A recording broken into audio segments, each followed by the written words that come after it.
Wanadhani asibongo lala. Tumejamu sijifanye uja notice. Wanadhani asibongo lala. Tumejamu sijifanye uja notice. Wambie punde imechoka sana. Tumejamu sijifanye uja notice. Wambie punde imechoka sana. Tumejamu sijifanye uja notice. Get ready, get ready, get ready, get ready, get ready, get ready, get ready. I mean, women leaders, are you surprised when Kenyans say, do we really need the women rep position? Or why do we elect women? The majority of the current caliber of women leadership has let down Kenyans. If today I was asked, tomorrow is elections, where are you? I will tell you I'm not here. Because I've seen what here does to women. But I can also not tell you I am there. Because I'm waiting to see who will be there. Who is taking care of the women. I'm waiting to see all that. You can't say ameenda kwa Wamunyoro. Nangoje huko wanafanya nini na wamama? What are they do? What is the agenda for women? Have they said? They have not said. You can't say ameenda kwa Matiangi. I just went to receive him. The first thing I asked him is, I'd like to see your plans for the women of Kenya. Devoid of that, I've just welcomed you. Welcome home. But give me your plans for the women of Kenya. Because me, I'm scouting. Where are women going to be treated equally? Because here where you fairly? are not comfortable with the implementation. At this moment, I am not comfortable. I am angry. I am upset. I am throwing tantrums. I'm in KTN throwing tantrums. Welcome. Karibu. Hot seat. Karibu sana. And hopefully something turns around and we start seeing the women of Kenya being carried. By the way, you're with not the throwing fairness. tantrums, Mheshimiwa. You're speaking very loudly and you are speaking very energetically. And sometimes to be heard, you need to do that. Yes. Because if you speak softly and gently, people will think you're suggesting something. Yeah. When you speak loudly, And you know it has been I've been threatened. I've been threatened throughout. don't worry. Even this thing of labor exports, there are people who are now even targeting my staff members. Senator, you will be threatened even more. Because it is what we see in this country when you seek to pursue that which is right and you shine a light on things which are not right, you upset a great deal of people. It's the unfortunate nature of This the labor export cartel, Yes. let me tell you, someone even came to me and told me, Senator, they'll kill you. Because if you do tabulations of 171,000, just Kisii County, I'm told they recruited 31 people, Nyamira, 31 people times 171,000. They've done 6 counties. These people have been given money from Youth Fund. If you do that, how many millions are we talking? Of course, it's quite some money. I mean, we're winding down in this conversation, but I want to ask you, what do you think should be done? Now, please hear me, because you've talked about the fact that there's low-hanging fruit. The president is the appointer of these individuals who are overseeing these particular dockets. You've talked about low-hanging fruit, that he can actually say, you know what, just do this. It's a phone call. Get this thing done. Move this needle in this way. But that's not happening. So what do you think should be done? Without going into details, Please. I think the women of Kenya should showcase their strength. I think the women leaders should showcase their strength. I think they should, they don't need to come together. You know, we don't like each other as women. So this thing of come together and, we don't need to come together, but showcase your strength and boycott a lot of things. Boycott those meetings. We are going to sit in meetings, you're being put in 4th row, you're always fighting to sit at the front, as if you didn't bring how many percentage of votes to this government. Boycott. And I'm not saying, just look at it silently and see where the women are doing things. Women have gone. And I think they should go until someone wakes up and they realize that, by the way, we played a role. We played a role to get into government. The Women Charter was not just a women charter. It was votes that we delivered through promises that our president signed. And I think our leaders, and I know they're looking at me, they're like, wewe unajua umesuspendiwa labda umezoea kupigwa viboko. No. I mean, everyone wants to go to heaven, but nobody wants to die. Boycott. Be stubborn. Even a mistress unaringa kidogo ndio upigiwe simu tena. Kwani why are you always available? Why are you always there, and the women agenda is not being executed? Boycott. Let men go sit in State House and those places and do the things that they want to do. And then if they're going to look for us in 2026, 2027, kufunga vitambaa kwa kichwa na leso, my friend, tutafunga vitambaa kwa kichwa na leso, but we will go with the vote to wherever we are wanted. So we've come to an end. Senator Gloria Wobber, many messages this morning, and interesting to be able to interrogate some of these issues. We're looking forward to a conversation in a very short time. Remember, she said in the political world, 1 day is like 10 years. It's like 10 years. So let's see what happens in another 10 years, isn't it? Let's look and see what happens when she joins another party. I mean, women leaders, are you surprised when Kenyans say, do we really need the women rep position? Or why do we elect women? The majority of the current caliber of women leadership has let down Kenyans and the electorates that, put them in power.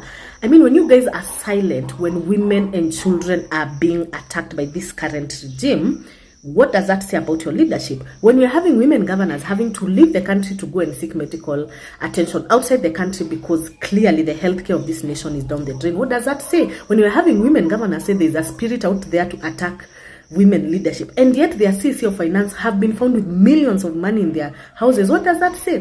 When we are having women leaders say that we need to regulate social media, when we are having women leaders not interrogate when a whole CS nominee of gender says that the reason why women go through femicide is because of their own fault. Hata nyinyi surely. So mnamaanisha Hannah Cheptumo got the job? Like she's the new gender CS for gender. Ew, guys. See, huyu madam kwa vetting yake aliulizwa story ya femicide, akasema one of the ways you could reduce femicide ni educate our women, because apparently the femicide happen because women lack education. But Speaker Changula was like, but the girls when you look as Airbnbs, the university girls, they are educated. And then she was like, natafuta tu pesa. Utakuja wewe ndo CS wa gender, and that's your POV ukifika ni kwa femicide issues. But anyway, she got a job. Congratulations, I guess. Because of Madam, who gave this woman the mic? Like, it should have been switched off the minute she said this nonsense. Because does she have daughters? Does she have granddaughters? Because I highly doubt. And if she has any, I really feel sorry for them, because it's this nonsense she was saying. Like, what the hell are you saying? That if girls were able to have economic power, though, what are you saying? If they were educated, they wouldn't have gone through femicide. What? As in, mbona walimpea hata the opportunity to continue talking and why? Mbona hata walimpea the opportunity kuongea ujinga? Because honestly, what is this? What point is this that she was giving out? Are you with us or against us? Like, what is wrong with women leaders in this country? They are all useless, man. They're all useless. Like, all of you are just, what is going on? Are you for us or are you against us? Like, what?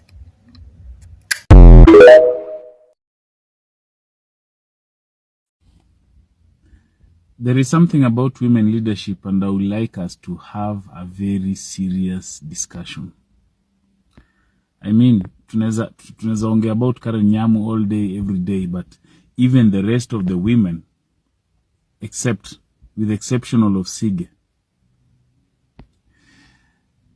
the rest of the women in leadership that pose that they are representing, or they're the true change, or they are trying to bring the impact of women leadership, are actually doing nothing.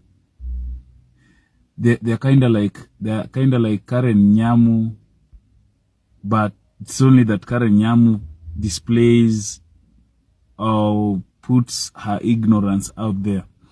But some of them really don't talk, but their actions actually lean towards Karen Nyamu's actions. And I'll tell you this. Yesterday, there were two women fighting in a parliamentary compound. And they were beating each other so much. So, let me just say, like, someone recorded and the video leaked out there. We are in a different era right now. But what caught my attention was, you see, I think there is a council or a union of parliamentary women of Kenya, or women parliamentarians of Kenya. They did a statement. And funny enough, when they did a statement, they did not condemn the actions of those women who are fighting in parliament compounds or premises. Now, we are not saying this fighting is bad because it happened within the confinements of the parliament. Now, we are saying fighting is not supposed to happen. But the Kenyan Women Parliamentary Association, they gave out a statement condemning the video being leaked out. Condemning the video leaked out. Ati huyo mtu mwenye alirekoda ka leak video amefanya vibaya sana. There is no single condemnation yenye imetoka side yao kukondem kwamba hawa wanadada have set a very bad example, na it is a pull down towards women leadership. Hawajongelelea hiyo. Fast forward, let's move to Nakuru. Here is a girls' school. Butere is a girls' school, right? Being victimized by the state.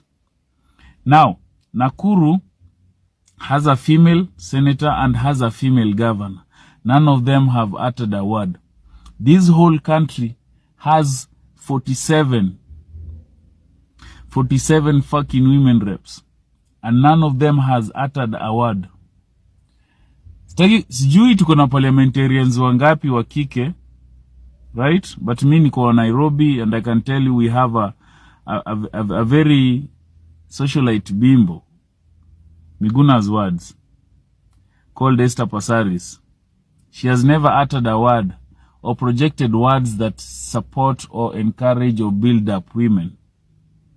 So at this point, as much as pia wanadada tunijaribu kuwatetea kwamba you need to occupy these spaces are being given, and some of them are just being like nominated positions to fill up a 2/3 gender. But is it just for occupation, or is it supposed to impact the well-being and the growth of the girl child and women at large? Just let's have this discussion.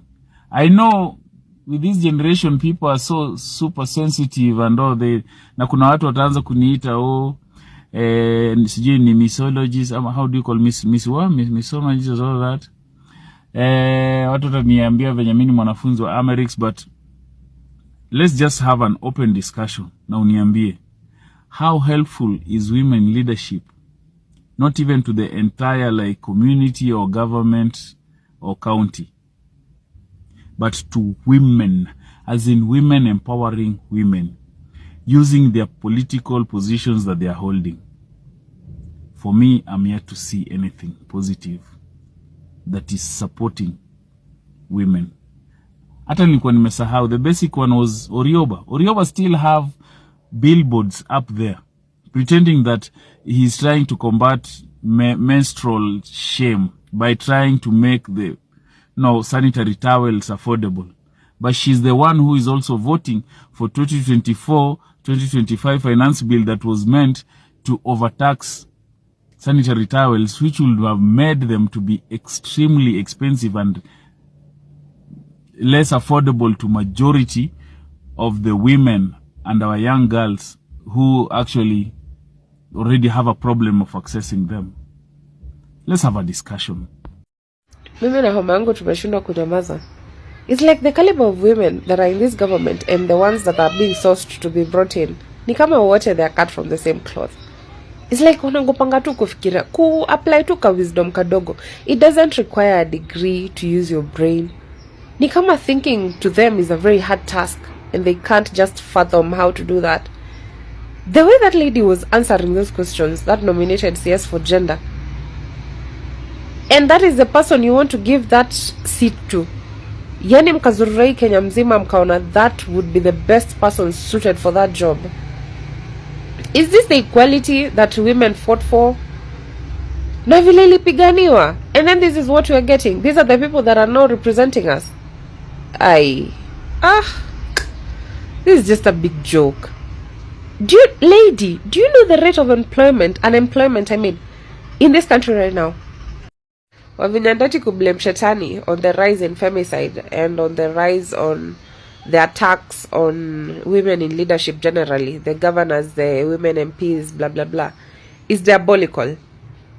If you people could just take a step back and look at the board, see which chips you can move around and make moves that will be helpful to us, your fellow women, atungekuwa tuna have a conversation.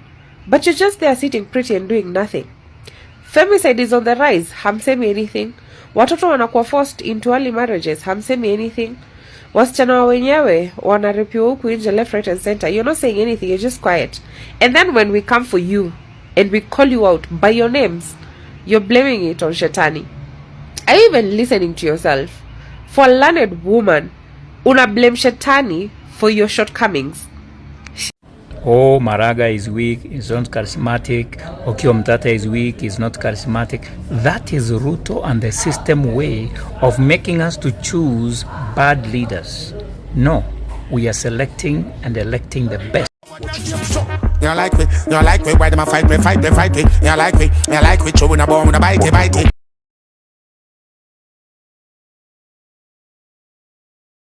We don't trust them even if we bust them. We don't trust them, stay far, not touch them. We don't trust them, hope their man a sub them.